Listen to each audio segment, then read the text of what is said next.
morning, everybody, and welcome to our Shushu TV once again. Today, we will discuss on cataract training program. With us today, we have Dr. Reshmi Pawa, MD, Head FECO Development Training, India and West Asia from Alcon. Dr. Reshmi Pawa, welcome to our show and very good morning to you. Thank you, Santali. It's a pleasure to be here in the show. Okay, ma'am. Can you tell us a little about yourself? You already introduced me. Hello, everyone. So, myself, Dr. Rashmi Pawa.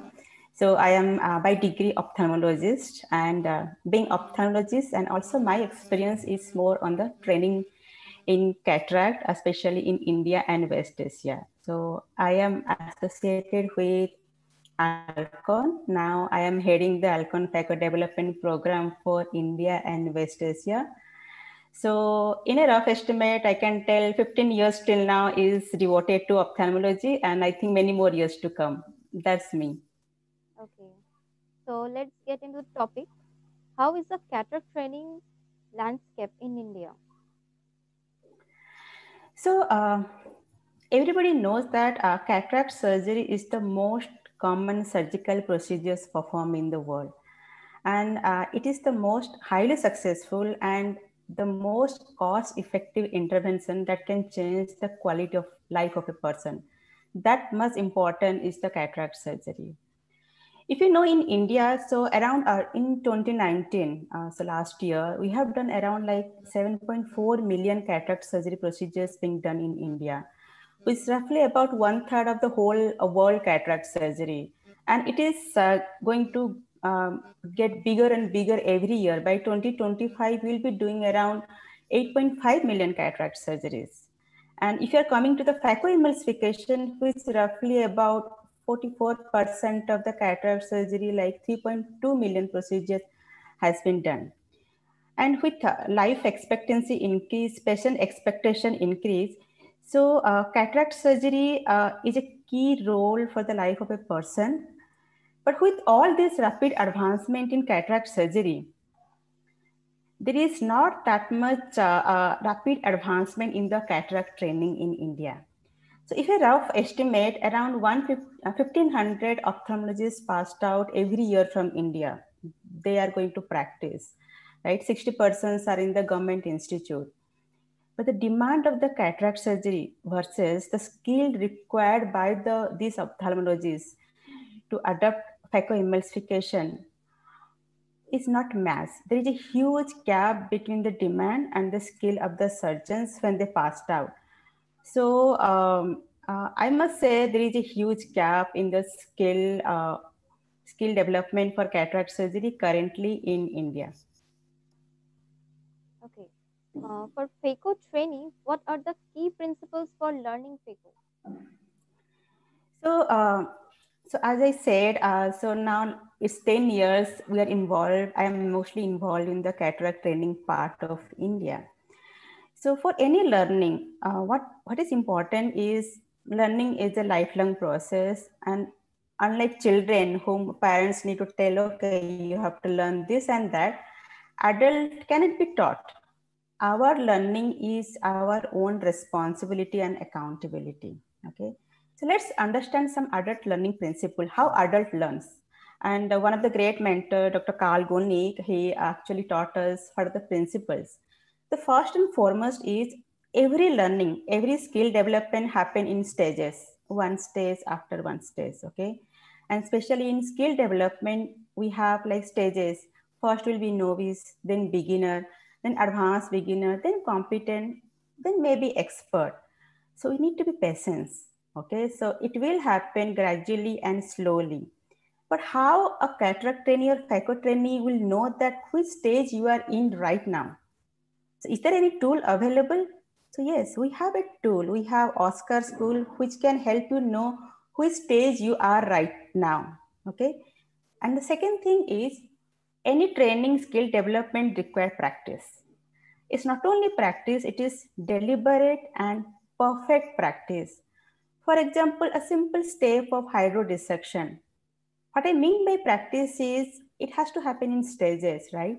We have to observe some of the surgeries. We need to know how it is done. Then practice the same thing again and again in the wet lab or simulator till you're perfect. Then we can practice in a life with the patient. So it's not directly you're practicing with the patient because they are the human people, right? So you really need to know the concept, practice in the wet lab, practice in the simulator or whatever available with you. Then we can go to the patient. And the third and most important is any learning requires self-reflection. What I mean by self-reflection is we need to know where we are right now and how we are going to know where you are right now. So two things is very important. One thing, whenever you do any surgery, are you recording your surgery? Because unless you see your surgery, how you have done, you don't know how you're going to improve the next day. Okay. And second thing, and very important, is the logbook. What I mean by logbook is, are you monitoring your progress? In the initial stages, the logbook can help you know how many complications happen, now how your complication decrease, how the patients are getting vision, how is the best corrected visual acuity gradually increases as you progress in your skill. So any measurement, you need to have the measurement with you and you need to see your progress. So basically, I think three things is important. You need to be patient because it happened in stages. Second is it requires practice. And third and more important is it requires self-reflection. Another from my practical experience, I have seen cataract training is not theory. Two of the important things is very much neglected during the learning period by residents and fellows is understanding the machine, in and out of the machine and pharmacodynamics, and understanding the biometry. If these two you will going to master apart from the skill, I think then we can nail the cataract surgery. So then, for phaco trainers, what can be the teaching methodology? Like I said, adult learning is different from child learning. For the trainers, I think it's important is adults need to be mutually respected, okay, and they need to be treated as equal. There should not be any bureaucracy, okay. You are a student, I am a teacher, all are adult. There should be mutual respect and they should be treated as equal. Here also, I think we are fortunate. India is a land of great teachers and educators. One of the institute like yours also, Susru. How many training you must have done over the years. So we are fortunate in India to have very good educational institute and very great trainers. I must say that. So some of the things what I feel is important for trainers is, first is we need to see the patient safety is important. Okay, patients, everything what we are going to do, keeping patient safety in mind. So your job is to prevent the complication, coach to prevent the complication, not to fix the complication. And how we can do that? So you have to actually ask the trainee, okay, you have to practice this much and you have to monitor, have they practice in the wet lab or somewhere till they touch the patient. Okay, you can't make patient guinea pigs, right? So there should be a methodology in a system to monitor their progress. Have they done this much in the wet lab? How is the score, Oscar score in the goat's eye or pig's eye in the wet lab before they touch a patient? So monitoring is very important for trainers. Another is feedback. I think feedback is very important for any learning, not only cataract training. And it has to be a constructive and sandwich feedback. Whenever somebody done something, you have to praise that, yes, you really have done well this step. And then you have sandwich a constructive feedback saying, okay, and this step can have been improved in this way, then followed by again the reinforcement feedback. So this feedback culture is very important. Every time you step into OR, you observe a surgery, right there, then, okay, this step can be improved. Can you implement this the next day? That feedback is very important for the training. So trainer has to give feedback, constructive feedback and frequent feedback. And third thing is they really have to measure the results and progress of the trainee. If trainee is maintaining the Oscar score of their own or the logbook, trainer need to see that how it is progressing so that they can actually monitor the progress. And fourth important is reverse feedback. Reverse feedback is very important concept in today's world because everybody needs a feedback to grow. What I mean by reverse feedback is trainer gives feedback to training. At the same time, training needs to give feedback to the trainer about their coaching style. And there are some great tools available how to give feedback to the trainers as well. So one of the interesting tool my colleague Dr. Hunter Cherwick and I have developed is OFCA tool, which is Ophthalmology Faculty Coaching Assessment Rubric, which mainly involves around how to do the coaching in the pre-op, intra-op, communications, okay, how you do the post-op discussion. And that tool, trainee can give feedback on that tool so the trainer also know where is the opportunity for them to develop. So I think if I can summarize is patient safety is the key. Trainer job is to coach, not to fix the complication. They have to give the feedback and they have to receive the feedback. I think that is what as a whole. Now that we discussed about fellow cataract training, about when coming to practicing ophthalmology, why continuous learning is so important and what part especially they need to invest in terms of education. So now we have discussed about residency and fellowship training in India. But there are a lot of surgeons are there, individual practicing surgeon, and it is very important for them to continuously invest in the learning. And why it is important? So a life expectancy of our people, this population have increased. I think right now India is around 70 years. So people are living longer years, which is a good thing. Life expectation also increasing. Good that now I think people have more money. We have gradually developing countries still. We have better money than the earlier years. So with life expectancy increase, life expectation increase. There is a big expectation from the outcome of cataract surgery. So cataract surgery is right now is no more a sight restorative surgery. Okay, so nobody is going to be happy. Okay, I have cataract now. I can see something. This no longer can satisfy a patient. Rather than cataract surgery become a lifestyle improvement surgery, and in a technical term, it is like cataract refractive surgery. So what I mean by lifestyle improvement surgery, now the patient have expectation with the cataract surgery. They're not only able to see the things, but their vision should match with their lifestyle expectation.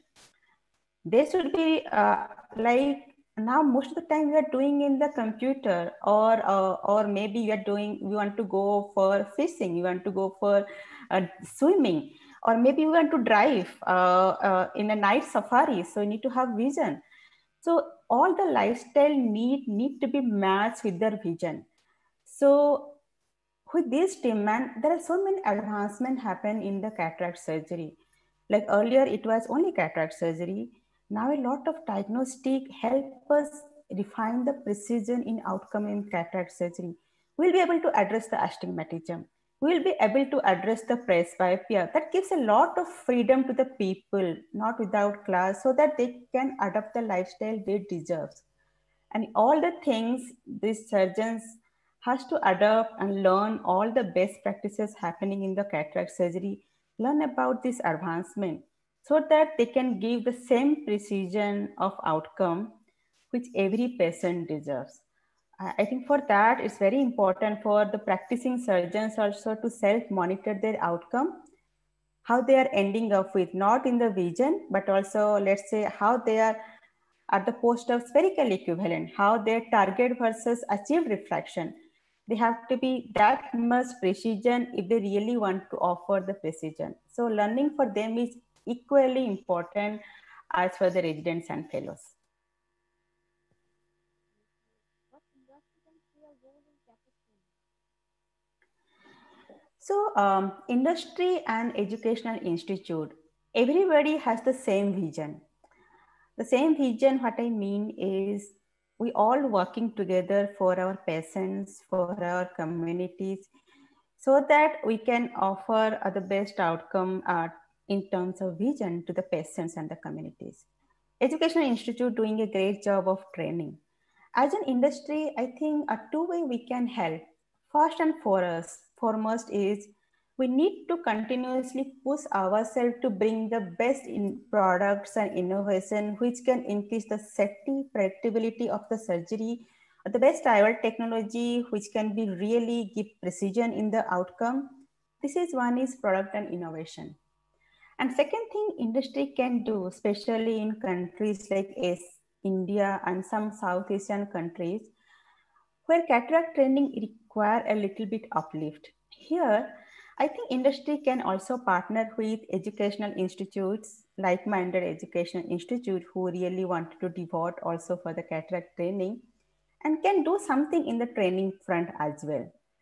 So I think many industry also started doing it. They are partnering with institute in the training as well. For example, Alcon also has partnered with many like-minded institutes in the education and training. And one of the institutes is yours as well. And you're very happy with your partnership. And to tell you, the faculty development till now in last 10 years has almost um, enroll about 2,000 doctors in the program to help them advance in their skill set.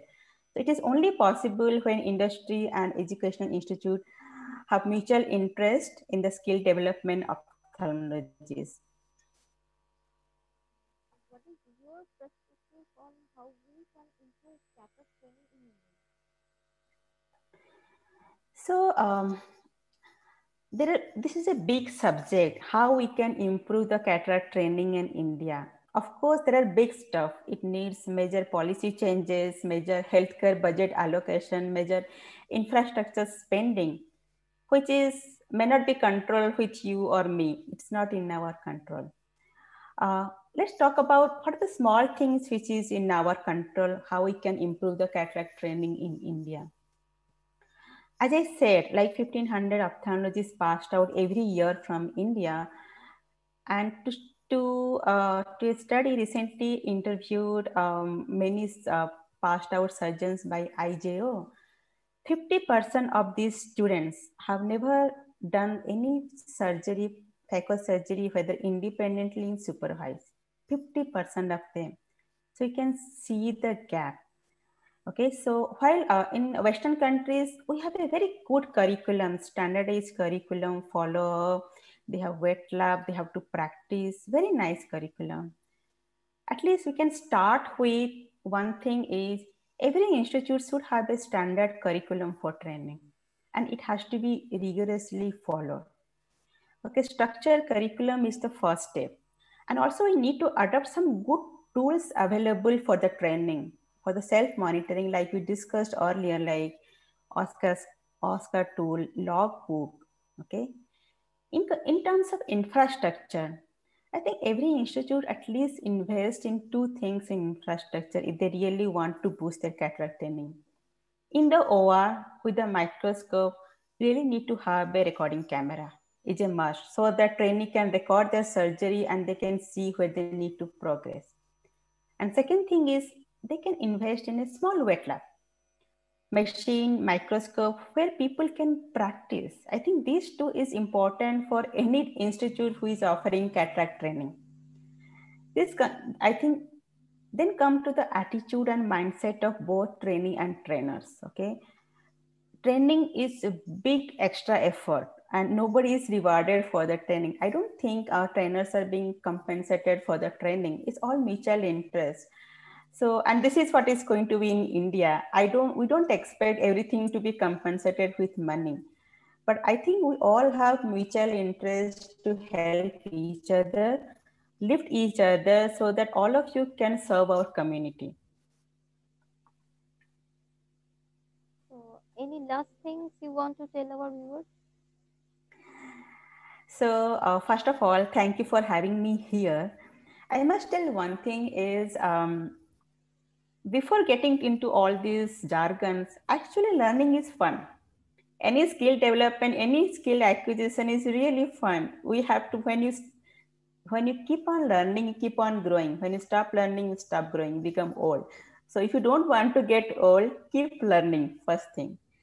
And one thing is, I think cataract surgery and IR technology has advanced heaps and bounds over last 10 years. And it will continue to do in this tremendous speed in coming years as well. Okay, so there is no escape. We really need to, every person, ophthalmologist has to master the skill of phacoemulsification. There is no second choice. You have this choice only. You have to really master on this. And more important is you need to know where the patient expectation is going. This is now we are no more talking about the Snellen's acuity vision. What is the 612 Now it is no more that. This is no more about base corrected visual acuity. Now the era is about uncorrected visual acuity, and that too not only for distance, in all functional activity, near, intermediate, any lifestyle you want to adopt, contrast sensitivity, how the vision in the night. So all these parameters are the key for the visual outcome. Now see, this is a tremendous pressure for the ophthalmologist, and I think it's very important. We have to keep abreast all the advancement in cataract technology so that we can offer the same precision in outcome in cataract surgery, which every patient deserves. Every of our parents deserve the same thing. So only option everybody have is to learn and adopt the best practices so that we can offer the precision which every patient deserves. I think that is going to be my takeaway. So it was a very beautiful and informative discussion. Dr. Reshmi, thank you very much for your attention, and uh, thank you very much to you for being with us for today. And thank you to all our viewers. Thank you for being with us, and goodbye, everyone. We will come back to you very soon. Thank you, and it's pleasure being here. Thank you. Have a good day.